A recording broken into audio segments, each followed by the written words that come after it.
I noticed over the last few months that negotiability on the X5 is way up, and many people are still choosing to buy the X5 rather than lease, which a few years ago wasn't the case. If you're in the market for a BMW X5 and need some negotiation advice, stick around, because in this video I'll go over sales data and current inventory levels, what to target off the MSRP, promotional incentives, and the lease program.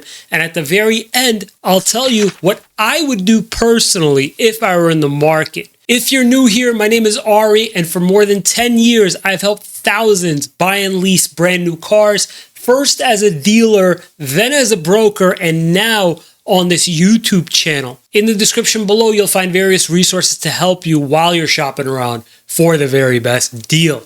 Ready? Let's go. Sales of the BMW X5 has skyrocketed post-pandemic. In the past, about 3,000 X5s sold in 1 month was considered a good month. The last 3 years, a bad month is when they sell less than 6,000.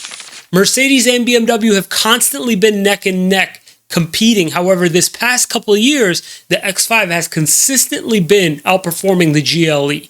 At the moment, there's about 5,000 X5s in the US. This is one of the few times ever that I've seen inventory so evenly split up. This rarely is ever the case. About 1,600 X-Drive 40s, 1,200 S-Drive 40s, 1,000 X-Drive 50Es, and 1,100 M60Is. A lot of BMW people will order one from the factory because they may not find what they're looking for in stock at the dealership, and getting one back from the factory usually only takes about a month or two max. Also, say if the program is really good this month, say if they've got some incentives and rebates that a lot of people are recommending you try and take advantage of now, BMW offers a rate lock program that basically locks whatever program that they've got going on for 90 days until your BMW gets back from the factory. I built out mine on the BMW website, as I've been doing for the last 25 years, obsessively I might add, and mine had an MSRP of $77,675. That's a lot compared to what BMW X5s were going out for many years ago. $77,000 is way more than what my dad's cost back in 2020, and his body style and this current one are pretty much the same. Off the bat, I'd say 7 to 10% off MSRP is my goal. In the past, I've seen discounts exceeding 10% off MSRP before rebates, and closer to the end of the year sales events, I'd probably lean toward the 10% mark for sure.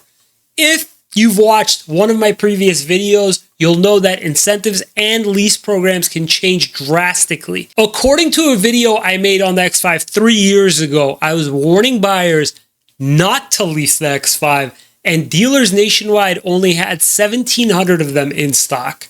They were selling X5s at full MSRP. Right now, I can tell you comfortably that with inventory exceeding pre-pandemic levels, you should have major luck getting one around 10% off the sticker price. And specifically on this one, we're talking about a target selling price of $69,907. At the moment, BMW is offering 2.99% promotional APR at 60 months and a $1,000 rebate as well. This is typical of BMW, and it's usually a sign of a good time to buy.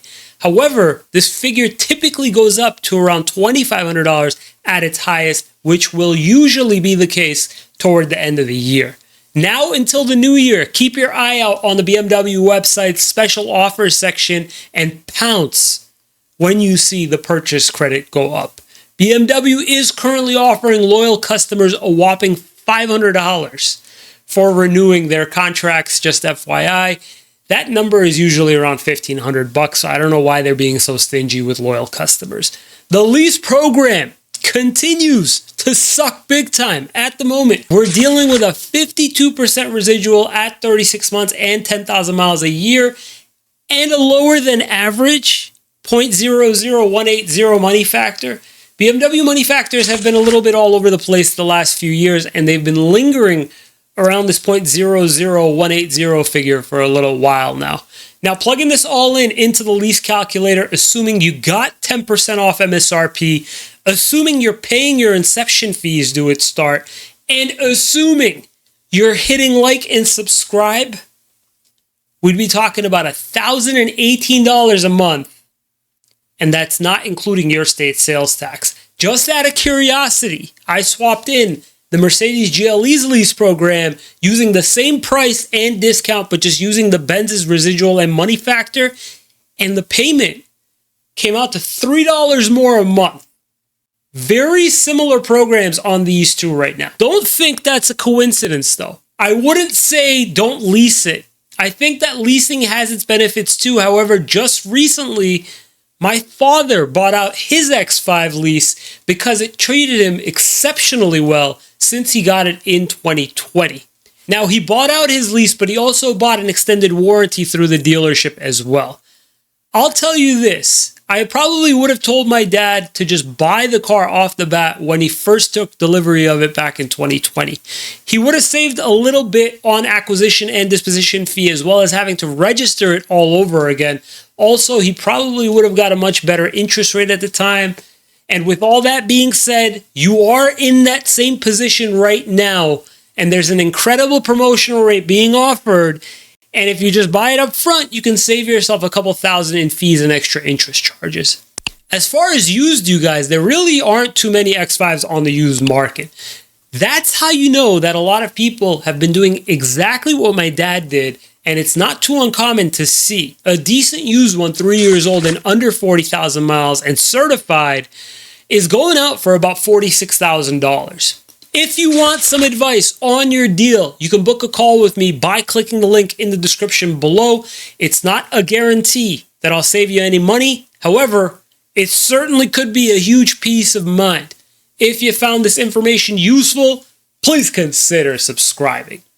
Thank you so much for watching, guys. We'll see you next time.